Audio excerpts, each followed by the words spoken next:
आज ये तो आ गए हम उस पेपर के ऊपर जिसके ऊपर हम उस दुनिया का सबसे बड़ा मसला हल करने वाले हैं कि जिसकी वजह से हमें बहुत ज़्यादा परेशानी रहती है और रोज़ की टेंशन होती है। और ना सिर्फ रोज़ की टेंशन होती है बल्कि घर का बजट बनाने में भी बहुत मुश्किल होती है कि हम किस दिन क्या पकाएं और किस दिन क्या करें। साथ साथ बच्चों की ग़िज़ाई आदतें भी ख़राब हो जाती हैं और बच्चे भी बिगड़ जाते हैं। और तो सास का बच्चा यानी कि हमारा मियाँ बिगड़ जाता है कि आज ये क्यों पका लिया, वो क्यों पका लिया, वो क्यों पका लिया। ये चार्ट आप लोग फॉलो कीजिए, आपकी ज़िंदगी टेंशन फ्री हो जाएगी इंशाल्लाह।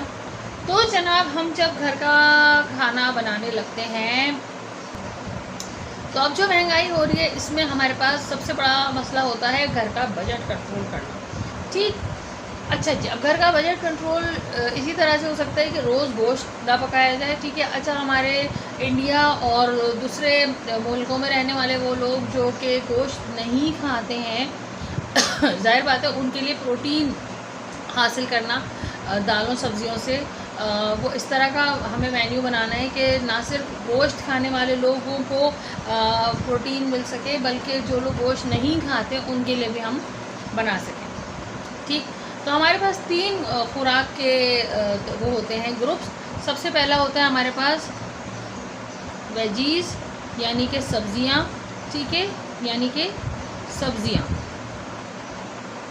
ठीक, दूसरा हमारे पास होता है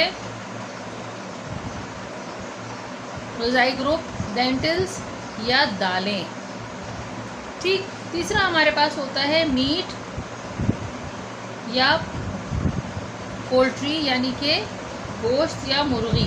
ठीक, मैं उर्दू में भी लिख रही हूँ साथ साथ और इंग्लिश में भी लिख रही हूँ और इसमें आप मछली भी ऐड कर सकते हैं। ठीक है, इसमें आप फ़िश भी ऐड कर सकते हैं। ठीक, गोश्त, मुर्गी और मछली। ठीक, अब हमारे पास ये 3 होते हैं। अच्छा, इसमें जो सबसे महंगा ग्रुप है जो कि बहुत एक्सपेंसिव है वो है गोश्त वाला ग्रुप, जिसके अंदर हमारे पास मछली, मुर्गी और गोश्त आता है। क्योंकि बीफ भी इस वक्त पाकिस्तान में बहुत महंगा है, हमें हर जगह ही महंगा है। दालें और सब्ज़ियाँ फिर भी अफोर्डेबल होती है, लेकिन सबसे बड़ा मसला ये है कि बच्चा पार्टी दालें जो है वो नहीं खाती और सब्ज़ियाँ तो बिल्कुल नहीं खाती। ठीक, ये बड़ा मसला होता है। तो यहाँ से बच्चों को यहाँ पर कैसे लेके जाएं, ये हमारा सबसे बड़ा मसला होता है कि बच्चे जो है ना, हम अपने बजट के हिसाब से अगर बनाएं तो दाल सब्ज़ी होता है, लेकिन बच्चे जो हैं वो कहते हैं कि नहीं, गोश्त गोश्त गोश्त गोश्त। ठीक, तो अब हमें क्या करना है, देखिए हफ्ते में आपके पास एक वीक में होते हैं 7 दिन। ठीक है, आपने ऐसा मेन्यू बनाना है कि 7 दिन आपका बजट भी ख़राब ना हो और ये सब चीज़ें पक जाए ताकि आप अच्छा, सबसे ज़्यादा हम क्या करते हैं कि हम सब्ज़ियों में वो सब्ज़ी बनाते हैं जो कि खाई जाती है, जो कि सबसे नंबर 1 पे आती है जो सब्ज़ी, दैट इज़ द पोटैटो। आलू मियाँ कहाँ गए थे, सबके पेट में गए थे आलू, जो सब सारे घरों में खाए जाते हैं। अच्छा, उसके बाद दूसरी सब्ज़ी जो बहुत खाई जाती है दैट इज़ लौकी या गोर्ड। ठीक, उसके बाद तीसरे नंबर पे उसके बाद जो खाई जाती है दैट इज़ अब मैं लेडी फिंगर लिखूँगी तो बहुत लंबा हो जाएगा, इतनी लंबी स्पेलिंग मैं नहीं लिख रही, भिंडी। ठीक, अच्छा, उसके बाद जो खाए जाते हैं पालक, स्पिनच। ठीक, और हमारे पास जो सब्जियां खाई जाती हैं उसमें हमारे पास टेढ़े। ठीक है, और प्याज। अच्छा, प्याज को हम ऐसा समझते हैं कि सिर्फ सालन गाढ़ा करने की सब्ज़ी है, जबकि प्याज बताते खुद बहुत अच्छी सब्ज़ी बनाते हैं। उसके बाद हमारे पास आ जाते हैं मटर, पीस। ठीक, क्योंकि अब सर्दियाँ गुजर चुकी है लेकिन फिर भी बहुत से घरों में फ्रीज़ हुए होते हैं और बहुत से लोग फ्रोज़न भी ले लेते हैं। ठीक, मटर। और उसके बाद आ जाती है हमारे पास गोभी। ठीक, ये हमारे पास ये वो सब्जियां हैं जो तकरीबन सारे घरों में खाई जाती हैं। और अच्छा, करेले भी खाए जाते हैं, बिटर गॉर्ड जिसे कहते हैं, लेकिन अब मैं इंग्लिश में लिखूँगी बिटर गॉर्ड, तो फिर मैं जो है ना बहुत लंबी स्पेलिंग हो जाएगी। वक्त कम है, मुकाबला सख्त है, जगह भी कम है तो इस वजह से ये सारी सब्ज़ी हो जाती है। ठीक है, सब्जियों की लिस्ट बहुत ज़्यादा होती है लेकिन ये वो मेन सब्जियाँ हैं जो कि सब घरों में खाई जाती हैं। अब हम आ जाते हैं दालें। सबसे पहले वो हमारे पास आती है दाल मसूर। मंसूर भाई की जो दाल है वो बहुत मशहूर है। ठीक है ना, उसके बाद हमारे पास आती है दाल मूंग, ठीक। ये मूंग मूंग के धागे नहीं, अच्छा सॉरी उसके बाद हमारे पास आती है दाल बदमाश, इसकी बदमाशी बहुत ज़्यादा है। फिर आती है हमारे पास चने की दाल, ठीक है, जो कि बहुत ही ढीठ होती है और बहुत मुश्किल से गलती है, मगर कोई मसला नहीं, ठीक, चने की दाल। और उसके बाद हमारे पास दालों में आ जाता है, जिसको हम दालों में ही कैटेगरी में रखेंगे, बेसन। और उसके साथ हमारे पास आ जाते हैं छोले आ जाते हैं। अब इसमें सफ़ेद छोले भी आते हैं और काले चने भी आते हैं। काले चने, अच्छा, उसके साथ हमारे पास आ जाता है लोबिया। हाँ, सूबिया जूरिया नाम की ख़वातीन अपने एक तीसरी बहन का नाम रख सकती है, दैट इज़ लोबिया। तो ये हमारे पास आते हैं। अच्छा, गोश्त में तो हमारे पास, हमें पता है कि हमारे पास बीफ है, बीफ बोटी है, फिर उसके बाद बीफ हड्डी वाला, बोन वाला, ठीक है। और उसके बाद हमारे पास चिंकण है, चिंकण, ठीक है। तो इसी तरह से चिकन बोनलेस है, चिकन बोन वाली है, ठीक है ना। और उसके बाद हमारे पास फ़िश है। फ़िश आप अपनी मर्ज़ी से, अपने बजट और टेस्ट के हिसाब से ले सकते हैं। आपको तलने के लिए अलग चाहिए, खाने के लिए अलग चाहिए, वो अलग चीज़ है, राइट। अब ये है हमारे पास चीज़ें, इन्हीं से हमने पूरा हफ्ता मैनेज करना है। आपने ये लिस्ट बना के रख लेनी है और कॉम्बोस बनाते रहना। अब मिसाल के तौर पर अगर आपके पास चिकन के पैसे कम हैं और आप चाहती हैं कि सबको चिकन मिले, तो आपने आलू की भुजिया बनानी है, ठीक। अब मैं आपको, और आलू की भुजिया में आपने थोड़ी चिकन उबाल के और ऊपर उसके अंदर डाल देनी है। तो ये सारी सब्ज़ियाँ अब आपने क्या करना है, हफ्ते के 7 डेज़ है ना, 1 2 3 4 5 6 7, ठीक है। एक दिन आपने बनानी है वेजिटेबल, बीफ और वेजिटेबल, नज़र आ रहा है सबको? हाँ, अब नज़र आ रहा है, सॉरी, वेजिटेबल। दूसरे दिन आपने बनानी है दाल, यानी कि लेंटल्स। मैं पहला वर्ड ले रही हूँ, LVM। वी से हो गया वेजीज, L से हो गया लेंटल्स, कहाँ गया, किधर गया, हाँ ये रहा, और M से हो गया मीट, ठीक, ये आ गया मीट। इससे क्या होगा कि जिस दिन सब्जियां बननी होंगी ना, अब आपका बजट तो बहुत डिवाइड हो गया, ठीक, आराम से बन गया। अब आपने क्या करना है कि अगर बच्चे नहीं खाते दालें शौक़ से, तो आपने थोड़ी सी बोटी लेकर दालों में चूरा करके मिला देनी है, ताकि बच्चे दाल भी शौक़ से खा लें। और वैसे बच्चों को कुछ समझा के और कुछ डांट के कि अगर तुमने आज वेजिटेबल्स नहीं खाई या तुमने दाल नहीं खाई, तो बेटा जो ये तीसरे दिन बन रही है ना तुम्हारी पसंद की चीज़ गोश्त, बेटा ये नहीं बनेगी, ये नहीं बनेगी।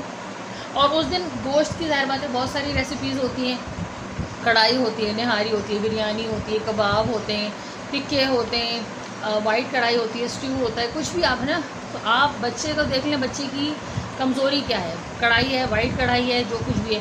बेटा अगर आज तुमने इंसान के बच्चों की तरह दाल नहीं खाई, या तुमने सब्ज़ी नहीं खाई, या दाल नहीं खाई, तो वो जो कल मैंने या परसों मैंने जो चिकन कढ़ाई बनानी है ना, या मटन कढ़ाई बनानी है, या बीफ बनाना है, जो भी, अरे हाँ मटन तो मैं भूल ही गई, महंगा है ना, हम लोग गरीब है ना दिमाग में नहीं आता हम लोग शुद्ध गरीब है, पैदाइशी गरीब।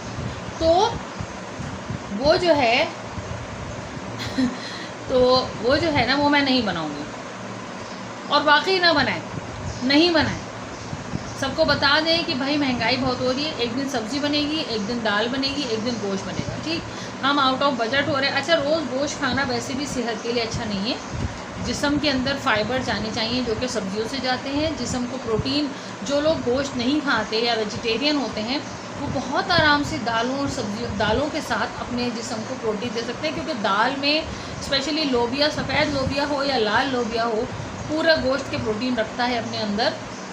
तो आराम से आप को कोई गोश्त की डेफिशिएंसी नहीं होगी। आराम से आप जो है गोश्त अपनी खुराक में ना रख कर भी बहुत आराम से प्रोटीन हासिल कर सकते हैं। ऐसे कोई चीज़ नहीं है। हाँ, गोश्त जो लोग खाते हैं, जैसे बहुत मुसलमान लोग खाते हैं और उसके अलावा भी लोग खाते हैं, तो वो लोग अपनी डाइट में एग्स या गोश्त रख सकते हैं, ठीक है। लेकिन अगर आप गोश्त नहीं भी रखते, एक पूरा यानी या कम रखते, जैसे अगर बहुत सारे लोग वेजिटेरियन होते हैं, तो वो आराम से दालों के ज़रिए उनको प्रोटीन मिल सकते हैं। अल्लाह ताला का निज़ाम इस तरह का है कि इसमें भी सेम गोश्त वाले प्रोटीन होते हैं। मसूर की दाल हो, मूंग की दाल हो, माछ की दाल हो, ये सब गोश्त वाले प्रोटीन रखते हैं, ठीक।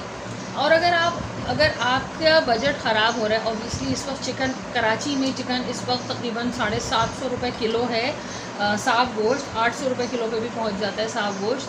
और बोनलेस जो है वो 1200 रुपये किलो है, और बीफ भी 1200 रुपये किलो है। मटन तो खैर 2000 रुपये किलो है, मतलब क्या करें, गुर्दे बेच दें।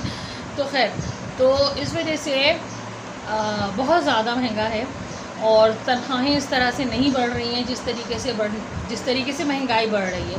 तो उसका आसान हल ये है कि आप सब्ज़ियाँ और दालें ये आप बनाएं, ठीक है। अच्छा, दाल जिस दिन बनती है, देखें उस दिन मैंने बेसन भी इसको ऐड किया। बेसन आप बेसन की रोटी की शक्ल में भी बना सकते हैं, आप कड़ी बना सकते हैं, बहुत सारी तरीक़ों से आप इसको यूज़ कर सकते हैं, ठीक। और मेरे चैनल के ऊपर आपको दाल, सब्ज़ी, गोश्त या वीकली मेन्यू करके भी मैं प्लेलिस्ट बना देती हूँ, और उसकी लिंक भी मैं आपको यहाँ डिस्क्रिप्शन में दे दूँगी। तो आप आराम से अपना पूरा हफ्ते का जो मेन्यू है, वो मेरे डेली का मेन्यू जो है वो आप आराम से उससे देख के बना सकती हैं, ठीक।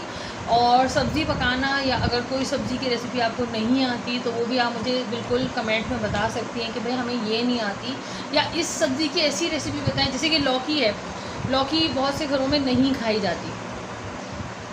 अभी भी लौकी को लिस्ट में देख के, या टिंडों को लिस्ट में देख के बहुत से लोगों ने कहा होगा ये कौन खाता है भाई, ये तो कोई नहीं खाता। भाई खाते हैं, और मैं आपको इसकी बहुत अच्छी रेसिपी दूँगी। मैंने लौकी और टिंडे की इतनी अच्छी रेसिपी बनाई हुई है कि जिसको सब शौक़ से खाते हैं, बच्चे या बड़े, कोई भी मना नहीं करता, बल्कि बहुत टेस्टी हो जाती है। तो मैं आपको वो रेसिपीज़ भी दे दूँगी, और अगर आप कोई और रेसिपी चाहिए तो मुझे बताएं, ठीक। इन रेसिपीज़ को मुख्तलिफ़ शक्लें बदल के आप किस तरह यूज़ कर सकते हैं। तो इस तरह आपका बजट भी कंट्रोल में रहेगा। बजाय रोज़ गोश्त पकने के, आप तीसरे दिन एक दिन सब्ज़ी, एक दिन दाल, एक दिन गोश्त, इस तरह का मेन्यू बनाएं। तो हफ्ते के आप फिर उसके बाद जब ये 3 दिन हो जाए, फिर उसके बाद वही वेजिटेबल, फिर लेंटिल, फिर मीट, फिर आ जाता है संडे विच इज़ द फान डे।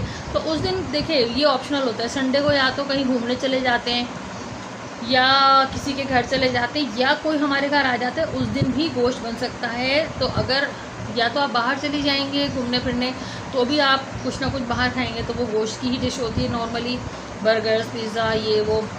किसी के घर चले जाएंगे, वहाँ भी अच्छा ही होता है। और अगर कोई आपके घर आ जाएगा तो भी आप अच्छा ही खाना बनाएंगे, तो उस दिन भी गोश्त बन जाता है। तो उसमें आपको हफ्ते में 1, 2, 3 दिन आपके बच्चों को गोश्त अवेलेबल होता है। कोई खुराक में, ग़िज़ाइयत में, नशोनुमा में, ग्रोथ में कोई फ़र्क नहीं पड़ेगा, माशाल्लाह से ये मिल जाता है। गोश्त के अंदर ये सारी चीज़ें आती हैं, ठीक। और उसके साथ साथ बच्चों को सब्ज़ी और दाल की भी आदत रहती है। और अगर इस दिन आप फिर घर में ही गुजारते हैं और आपका बजट नहीं है, तो उस दिन आप कोई अच्छी चीज़, मिसाल के तौर पर सब्ज़ी का अगर दिन आ जाता है, तो आप आलू के पराठे बना सकती हैं, आलू का कुर्ता बना सकती हैं, आलू के कटलेट्स बना सकती हैं। तो उसको भी आप थोड़ा सा सब्ज़ी को स्पेशल शक्ल देकर, और संडे का दिन बच्चों के साथ घर पर ही कम बजट में एंजॉय कर सकते हैं। तो ये हमारा पूरे हफ्ते का बजट है। उम्मीद है आप लोगों को कुछ चीज़ें हेल्पफुल लगी होंगी, पसंद आई होंगी। अगर पसंद आई हैं तो ज़रूर इस वीडियो को लाइक कर दें, और इसको शेयर कर दें, और चैनल को ज़रूर सब्सक्राइब कर दें, ताकि मैं अच्छी क्रिएटिव आइडियाज़ और रेसिपीज़ आपके सामने लाऊं। साथ ही डिस्क्रिप्शन में इंशाल्लाह मैं आप लोगों को जितनी भी दाल, सब्ज़ी और गोश्त की रेसिपीज़ हैं, ताकि आप पूरे हफ्ते का मेन्यू बना सकें, वो मैं आपको शेयर कर देती हूँ लिंक। वहाँ जाके आप आराम से अपनी जो है वो घर का मेन्यू डिसाइड कर सकती हैं, ठीक है। अपना बहुत ख्याल रखिएगा। डोंट फॉरगेट, बिल्कुल भूलिएगा नहीं कि आपने वीडियो लाइक करनी है, कमेंट में बताना है आपको वीडियो कैसी लगी, और चैनल को सब्सक्राइब करना है, ठीक है। और आते रहना है चैनल पे, ताकि हमारा चैनल ग्रो करे और हम आपके साथ और मेहनत से जुड़े रहें, ठीक है। अल्लाह हाफ़िज़।